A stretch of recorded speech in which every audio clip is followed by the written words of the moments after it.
Here is my robot. Currently, I have it hooked up to a power supply to show off the battery monitor that are these three LEDs. I'll shift it so you can see them. But if I turn the voltage, oh, you can't quite see them yet. Okay, now you can see them. If I turn the voltage down lower, we should see it cross the medium charge threshold. A little lower, now it displays the voltage is low. If the battery has lost its power, then that is reflected with none of the lights being on. Okay, now if I connect the leads on here to the battery, we will turn on our,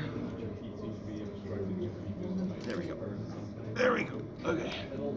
To prevent my robot from driving away, I'll stick him on this little thing. Okay, so just like last time, with this button, we can drive right. With this button, we can drive left.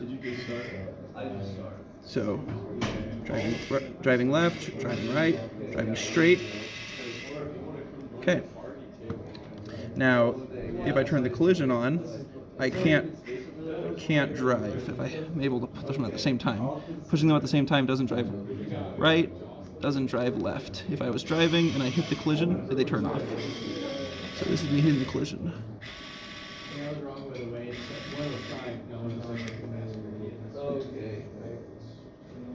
And my power supply is controlled not by my computer, but by this switch. So if I turn this, everything turns off. If I flip the switch again, everything turns back on. I'm using the same finite state machines as earlier to control the logic for the collision and whether or not I can be driving straight. I'm also using a finite state machine for this lab only for the battery monitor. And I've defined certain levels. These are hard-coded numbers to determine when the voltage measured after this voltage divider has dropped enough.